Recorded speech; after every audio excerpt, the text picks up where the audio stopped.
Hi. Hello, once more. In the last segment, we were in Acts 2, observing how Peter handled the events of Pentecost and how he and the 11 stood up to explain what had just happened to a large audience of Jewish diaspora. That is, people who were assembled from the Jewish world, the larger Roman Empire, in Jerusalem for probably both Passover and Pentecost, which was 50 days after Passover. And we saw how Peter went from this day, the falling of the Holy Spirit upon the disciples, was a fulfillment of Joel chapter 2, to this conclusion after he'd read to them the fulfillment of Joel from Joel 2. He said, "Men of Israel, hear these words. Jesus of Nazareth, a man attested to you by God with mighty works and wonders and signs that God did through him in your midst, as you yourselves know.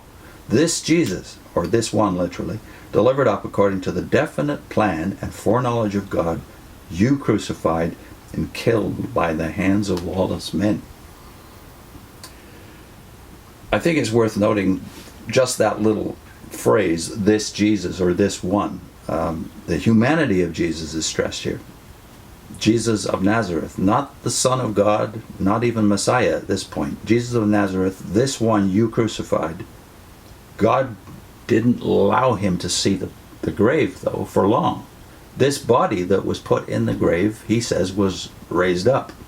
Mm-hmm. And that's the difference right away if you're a Jehovah's Witness. You don't believe this body that went into the grave rose up. You believe Jesus put on bodies. Well, the continuity is here stressed, in that David had predicted, Peter goes on to say, the resurrection of Christ. So he goes on to quote one of the Psalms, Psalm 16, extensively, 4 verses actually from that psalm. And his conclusion, after applying it to the resurrection of Christ, he says, "This Jesus," again, verse 32, "God raised up, and of that we are all witnesses." We being, again, the 12. And then in verse 36, as a kind of his bottom line, "Let all the house of Israel therefore know for certain that God has made him both Lord and Christ, this Jesus, whom you crucified." Again, the continuity of Christ. Mm-hmm. Life right through the grave into the resurrection, and now into the ascension too, his current lordship. So when he says Lord in Christ, we observe that the mangling that the Watchtower has done with this by translating Lord in 2 cases before that as Jehovah, but not here. Mm-hmm. So we want to read on and see now what is for Peter the next stage of his sermon, because it's all of that he's said so far, including the fulfillments of Old Testament prophecy, lead his Jewish audience to a big question. Mm-hmm. So from 37 to verse 41, we have again Peter's masterful conclusion to this first message of the Christian church. Now when they heard this, they were stabbed to the heart. And they said to Peter and the rest of the apostles, "Men, brothers, what shall we do?" Peter said to them, "Repent, and let each one of you be baptized in the name of Jesus Christ, for the forgiveness of your sins, and you will receive the free gift of the Holy Spirit. For the promise is to you and to your children, and to all those afar off, just as many as Jehovah our God may call to him." And with many other words he bore thorough witness and kept exhorting them, saying, "Get saved from this crooked generation." Therefore those who embraced his word heartily were baptized, and on that day about 3,000 souls were added. What's the question that this first message of the Christian church generates in his Jewish audience? What shall we do? Mm-hmm. I think that's typical of what people ask too when you talk about spiritual things. What should I do? Notice what he says they don't have to do. The message that Jehovah's Witnesses are taught to bear door to door is leave your religion. Fix up your life. Fix up your life, but leave your religion and join us. Yeah. That's not what Peter says his fellow Jews are to do. Yeah. All of the things he tells them to do can be done in addition to what they're already doing. And can be done immediately. Repent, and let each one of you be baptized in the name of Jesus Christ for the forgiveness of sins, and then receive the Holy Spirit. What is new here? Well, they have baptisms already. The baptism of John obviously is one of them. That Christ himself submitted to that baptism. But this baptism is new. It's in the name of Jesus Christ, which marks it as different than what we're used to. Baptisms today are usually in the name of Christ, but in the name of the Father, the Son, and the Holy Spirit.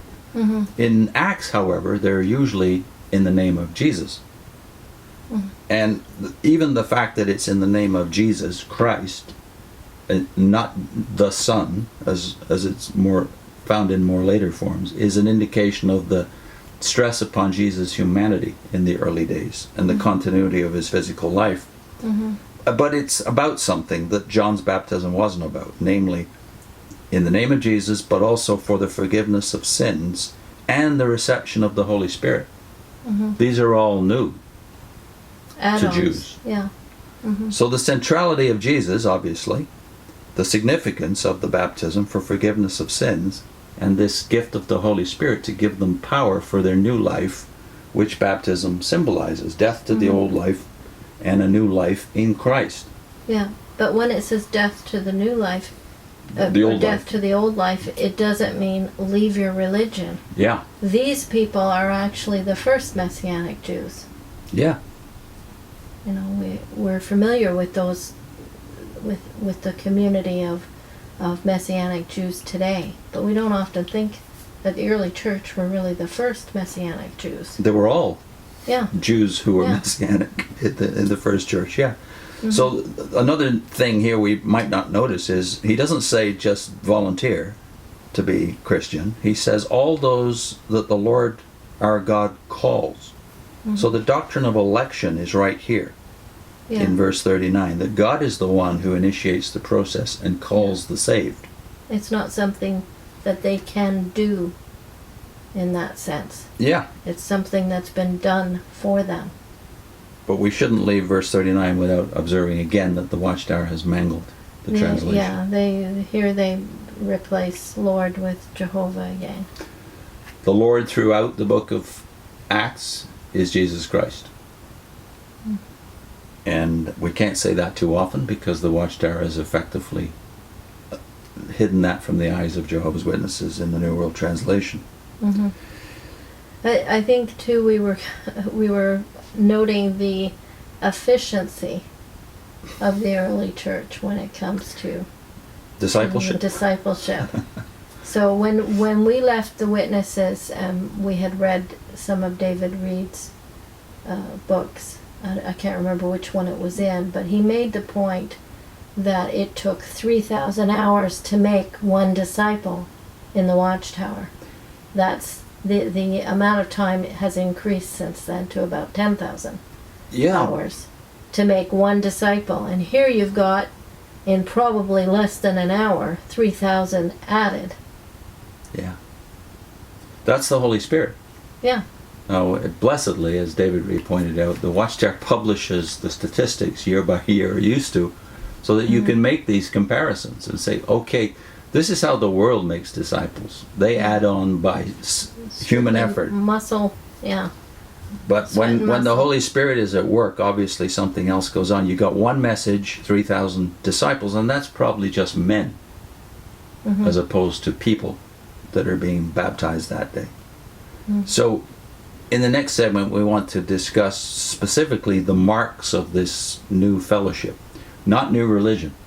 Yeah. It become more plain as you get deeper into the book of Acts that we're not dealing with a new religion here that substitutes for the old, but rather an add-on, the marks of the Christian fellowship, the apostolic church, which is not replacing Judaism for these Jews, but rather supplementing Judaism.